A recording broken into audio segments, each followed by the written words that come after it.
Kaixo, ongi etorria, Laplacen erregla errepasatuko dugu. Gogoratu, erregla hau aplikatzeko, esperimentuak bi baldintza bete behar dituela. Lehenengoa, izan behar du, esperimentu erregularra. Eta bigarrena, ekiprobablea. Orduan, hori jakinik, esango nuke, gertatzeko probabilitatea zein da. Kontatzen ditugu kasu posible kopuru guztia. Kontatzen dugu gertaeraren aldeko kasuen kopuruak eta zatiketa bat egiten dugu. Edo zatiki moduan uzten dugu. Adibide honekin hasiko ginake, pusikak ditugu.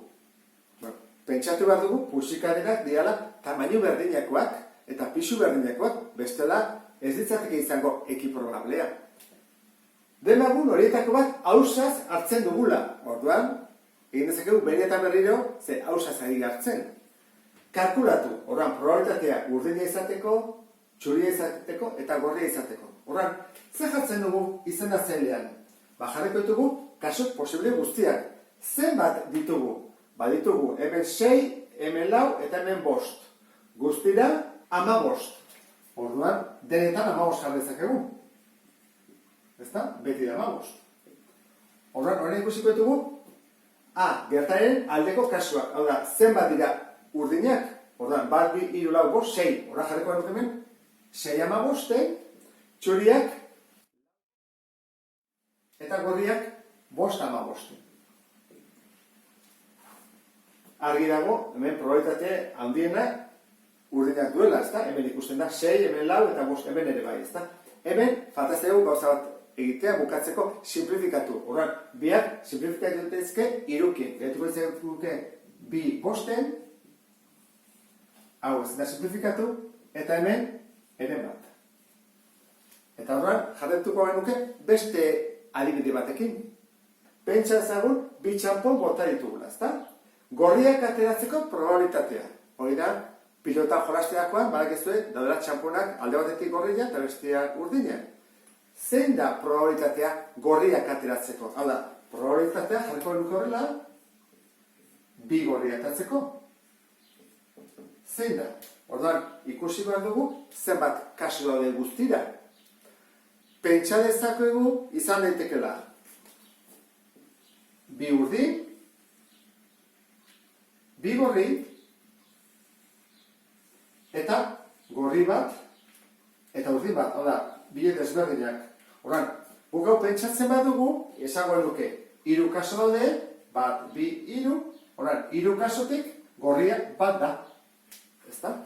Eta hori egiten badugu, gaizki esango duke. Zergatik, kaso bat falta da, izan daiteke lehenengo urdina eta bigarrena gorria. Hau da, laugarrena. Horren, biak gorriak izateko probabilitatea ez da eren bat. Zein da? Jarriko nukoi, laurden bat, lautik bat bakarra da alako biak gorria izatekoa. Problemak honela dio. Ortoedro formako dado bat jaurtitzean, kalkulatu gertaera bakoitzaren probabilitatea. Aurpegiak batetik 8 zenbatuak ditu. Lehenengo gauza, ekiprobablea da. Ortoedroa, hemen jartzen du dela, ortoedroak zer ditu? Aurpegi denak berdinak, orduan, baira ekiprobablea. Eta bota egiten dugu, hausaz egiten dugu, orduan, erabilizakegu Laplacen erregla. Lehenengoa, probabilitatea. Gertatzekoa. Lehena ateratzea, orduan, da, batetik 8. Orduan, lehena ateratzea, hemen jartzen du, 1, 2, 3, 4, 5, 6, 7 eta 8. Zein hemen lehena, bat ez da lehena, 2 bai, 3 ere bai, 4 ez, 5 ere bai, 6 ez, 7. 4 daude, 2, 3, 5, 7. Orduan izango genuke, 4 daude lehenak eta guztira 8. Jarrezakegu, simplifikatuta erdi bat, edo 0,5. Hori izan probabilitatea gertatzeko. Eta probabilitatea gertatzeko, zein da? Argi dago, guztira 8 direla, ezta? 3-ren multiploa izatekoa. Kentzen dut hau, eta 3-ren multiploa zeitzu dira hemen. 3 eta 6. Multiploak ateratzea, 2 bakarrik daude. Horran, jarriko nuke horrela, laurden bat, 0,25. probabilitatea handiagoa izango izateke A, B baino. Azkeneko problemak honela dio. Bi dado botatzen ditugu. Kalkulatu. A gertaera. Batura 7 izateko probabilitatea. B.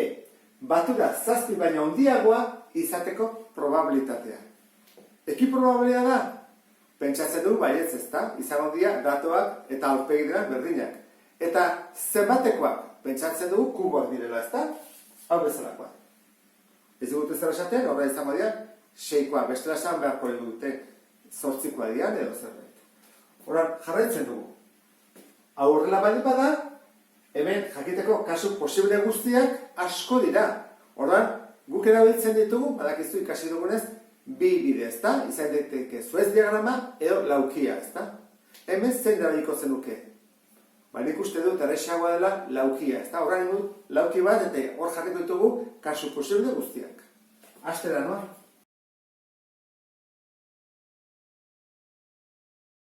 Taula egin ondoren, osatu beharko dugu. Bat eta bat atatzen bada, batura zen da, 2. Bat eta 2, 3, 4, 5, 6, 7. Bita bat, 3, 4, eta jarraitzen dugu. Hemen zein izango da, 4, 5, 6, 7, 8, 9, 5, 6, 7, 8, 9, 10, 6, 7, 8, eta 7, 8, 9, 10, 11, eta 12. Hau osatu ondoren, hasi gaitezke, probabilitatea kalkulatzen. A, atertzeko probabilitatea.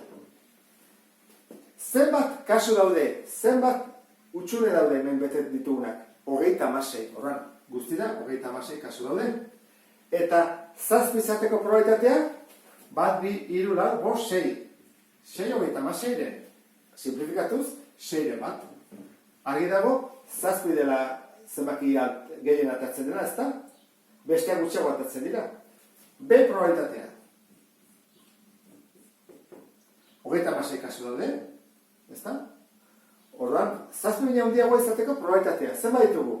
8tik gora, ezta? 1, 2, 3, 4, 5 daude 8ak, 5, 6, 7, 8, 9, 10, 11, 12, 15.